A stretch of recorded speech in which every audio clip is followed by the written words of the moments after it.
जग्गा को सूरमा के रूप में वर्णित किया गया है, जिन्होंने सरदारों और राज्य के अत्याचारों से तंग आकर लुटेरों का जीवन अपना लिया और इलाके के गरीब लोगों को लूटे गए माल और सोने के आभूषणों से मदद की।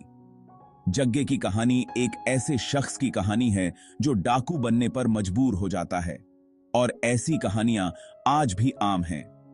गायकों ने उनकी कहानी गाई है, जिनमें अबरारुल हक, आलम लोहार मरहूम, उनके बेटे आरिफ लोहार, शौकत अली, उनके पिता माखन सिंह और भगन के 6 बच्चे थे जो जीवित नहीं रहे।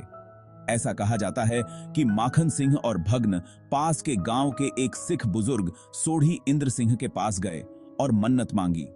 सोढ़ी सिंह ने उसे एक काली बकरी खरीदने का निर्देश दिया और कहा कि उसके जन्म के समय धन्य बच्चे को काली बकरी से छूना चाहिए और इसका नाम ज से न रखें, परंतु उसका नाम जगत सिंह रखने के कारण कुछ दिन बाद वह काला बकरा बीमार पड़ गया और मर गया। ये स्थानीय लोगों की मान्यताएं और कहानियां हैं। 7वें नंबर पर जगत सिंह यानी जग्गा का जन्म हुआ था और वह बहुत लाड़ प्यार वाला था। जग्गे के पास 10 वर्ग यानी 250 एकड़ जमीन थी और अनुचित लाड़ प्यार ने उसे बिगाड़ दिया था और वह बहुत आत्ममग्न हो गया था। जग्गे के पिता माखन सिंह की मृत्यु हो गई थी और उनका पालन पोषण उनके चाचा रूप सिंह और उनकी मां भगन की देखरेख में हुआ। एक दिन उसने बहुत सारा गन्ना काटा और अपने दोस्तों में बांट दिया, जिस पर उसके चाचा रूप सिंह ने उसकी पिटाई कर दी, जिस पर जग्गे ने रात को अपने चाचा के कुएं पर सभी कुंडे, जो उस समय मिट्टी के बने होते थे, खोलकर कुएं में फेंक दिए। कहा जाता है कि जब उसके चाचा ने उसके खिलाफ पुलिस में शिकायत दर्ज करानी चाही, तो उसके साथियों ने उसे याद दिलाया कि उसके चाचा रूप सिंह ने उसका नाम जग्गा भी रखा है और उसने शिकायत करने से मना कर दिया। ब्रिज सिंह वाला गांव में अधिकांश मुस्लिम तेली रहते थे, जबकि 17 या 18 सिंधु जाट परिवार भी बसे हुए थे और सभी एक दूसरे का धार्मिक रूप से सम्मान करते थे। उस समय के रीति रिवाजों के अनुसार जग्गा को बचपन में ही मार दिया गया था और मुस्लिम परिवार का सोहन तेली बचपन से ही उसका दोस्त था और सोहन तेली ने जग्गा की मृत्यु तक उसका साथ दिया था और खुद भी मारा गया था। जग्गे की शादी तलुंडी नामक गांव में इंद्र कौर से हुई थी और उससे जग्गे की एकमात्र संतान गुलाबू नाम की बेटी है, जो 80 साल की है और 2006 में पूर्वी पंजाब में लुम्बी के पास वानवाला गांव में जीवित है, जब यह लेख संकलित किया गया था। अंग्रेजी काल में ब्रिटिश सरकार के मुख्य मुखबिर जग्गे पटवारी, नंबरदार, थानीदार, सिफ्टपोश, सुबलदार आदि लोगों के बारे में सूचनाएं एकत्र करते थे।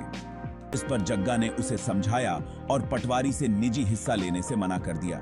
इस घटना ने जहां उन्हें ब्रिटिश सरकार की नजर में खलनायक बना दिया, वहीं आम जनता उन्हें नायक मानने लगी। कच्चा पुल जग्गे के गांव और उसकी ससुराल तलुंडी के गांव के बीच था, जिसका इस्तेमाल बिहार वाला नकई करता था। एक घोड़े पर सवार वहां से गुजर रहा था और उसने उसके घोड़े को काट लिया, जिससे वह घोड़े समेत पलट गया। निकाई के 5 या 6 भाई थे, जबकि जग्गा अकेला था, लेकिन इसके बावजूद जग्गा ने उस पर बड़ा प्रभाव डाला, जिसके कारण बाद में निकाई लाहौर चले गए। जग्गा के प्रसिद्ध होने का कारण यह था कि जग्गा को उसके मुवक्किल सब इंस्पेक्टर ने एक झूठे मामले में 4 साल के लिए जेल भेज दिया था। जब जग्गा रिहा होकर अपने गांव बुर्ज लौटा, तो एक दिन वही सब इंस्पेक्टर और इंस्पेक्टर असगर अली, जो दोस्त थे, भाई फेरों में मिले। जब उन्होंने जग्गे को थाने ले जाना चाहा, तो जग्गे ने मना कर दिया और विरोध किया, जिसमें कुछ और लोग भी शामिल हो गए, जिनमें कवन गांव के कहर सिंह और महल सिंह का नाम शामिल था और जाजल गांव के दुल्ला सिंह प्रमुख हैं। बाद में दुल्ला सिंह ने जग्गे को अपना धर्मपुत्र बना लिया। कुछ समय बाद दल्ला सिंह और उसके परिवार ने अपने समय का प्रसिद्ध नरसंहार किया, जिसमें 8 लोग मारे गए, जिसके लिए दल्ला सिंह और अन्य को फांसी की सजा दी गई। उस दिन उन्होंने पुलिस स्टेशन जाने से इनकार कर दिया और एक डकैत का जीवन अपना लिया, जिसकी शुरुआत उन्होंने एक सिपाही की सरकारी राइफल और अचार के गांव के आत्मा सिंह की राइफल छीन कर की। यहाँ का पहला दक्का घिमियारी गांव के कुछ सुनारों के घर पर था। घुमियारी कसूर और लाहौर जिलों के जंक्शन पर स्थित है। इस डकैती में निर्मल गांव के पास झंडा सिंह और ठाकुर सिंह मंडियाली भी शामिल थे। अब के 10 साल देखें। उन्होंने सुनियारों के घरों से सारा सोना लूट लिया और गरीब लोगों को सूद ब्याज पर दिए गए सारे रुपए भी जला दिए, जिससे गरीबों का जीवन ब्याज से भी कम हो गया है। बाद में उन्होंने झंडा सिंह के कुएं से लगभग आधा सेर वजन का सोना निकाला। वह बंता सिंह, जग्गे की मुस्लिम बचपन की दोस्त सोहना तेली, लालू नाई जो एक आंख वाला था लेकिन खाना पकाने में कुशल था। जग्गे को यह एहसास हुआ कि एक डाकू के रूप में उसका जीवन छोटा था। उसने अपनी बेटी की शादी कवन नामक गांव के अपने सहयोगी खैर सिंह के सबसे छोटे भाई के बेटे से कर दी और उसे सारा सोना और गहने आदि दान कर दिए। दिन वह अपने साथियों के साथ सुधीर के गांव में मलंगी के घर गया और लालू नाई से सबके लिए खाना बनाने को कहा। लालू नाई का गांव लाखों के पास था। लालू नाई ने अपने 5 भाइयों से शराब और खाना लाने को कहा। लालू और उनके भाई शराब की एक बूंद भी नहीं पीते थे, जबकि मलंगी की मां इस तरह खुश थीं जैसे उनका बेटा 2 साल बाद मलंगी के पास लौटा हो। गुड़ की सबसे अच्छी दोस्त सोहना तेली अपने दोस्तों से मिलने के लिए पास में ही कहीं गई हुई थी। जग्गे और बंटे ने खूब खाया पिया था और गर्मी की दोपहर में एक शराबी बूढ़े के नीचे एक बड़े बिस्तर पर लेटे थे। तभी लालू नाई और उसके भाइयों ने उन पर गोलियां चला दी। सोहना गोलियों की आवाज सुनकर पीछे मुड़ता है और लालू नाई और उसके भाइयों से लड़ना चाहता है, लेकिन लालू नाई ने उसे पीछे से गोली मार दी और मारा गया। जग्गे की मौत से पूरा क्षेत्र सदमे और निराशा में डूब गया। लालू नाई को सरकार की ओर से पुरस्कार स्वरूप 10 वर्ग जमीन और एक घोड़ी दी गई। कुछ समय बाद लालू नाई एक अन्य मामले में जेल चले गए और वहां कैदियों ने उन्हें इतना पीटा कि उनकी वहीं मृत्यु हो गई। वह उस स्थान पर केवल 29 वर्षों तक जीवित रहा और एक डाकू के रूप में उसका जीवन केवल 3 महीने तक फैला रहा। ठीक है। जग्गा जामिया फज्र दी बंगे लोधे वेले खेत द फायर। जामिया जगह और बैठक दूरी वड़ा होके दकाका। जग्गे मारिया लायलपुर ढाका तार टूटे हुए थे। कच्चे पुलों पर झगड़े होते थे, चाकू पलट गए। जग्गे जात दा जंगिया पट दा फूल वहीं खड़ा रह गया। पूर्ण नयन ने लकड़ी काट दी। जग्गा विद्या गुड्डी दी छांव रेत बह गई।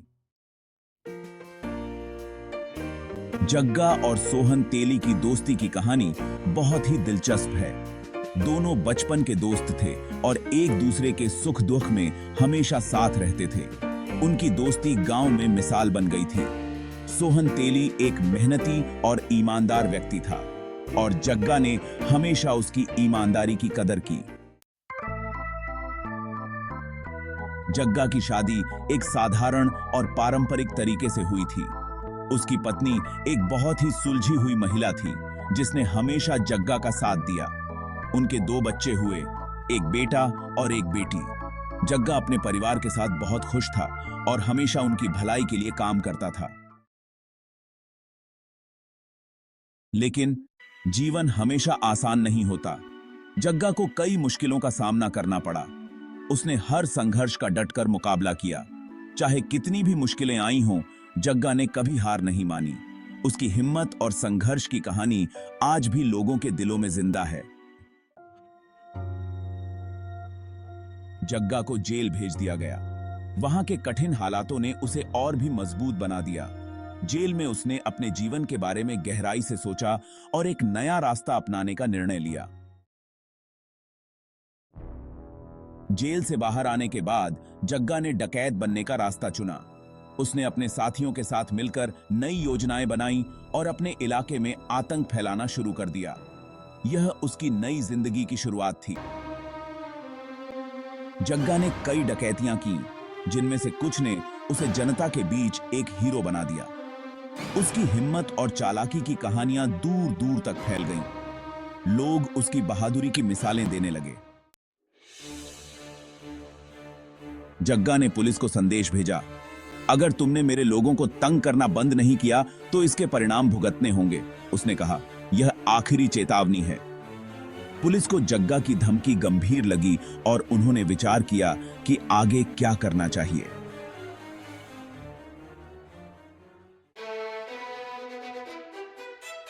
और फिर वो दिन भी आ गया जब जग्गा की बेटी की शादी थी।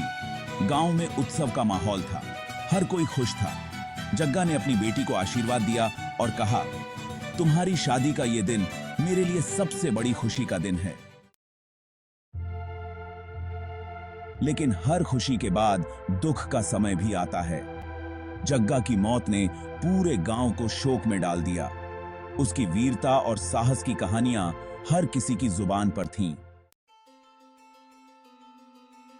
लालू नाई, जो जग्गा का सबसे बड़ा दुश्मन था, आखिरकार अपने कर्मों का फल भोगा।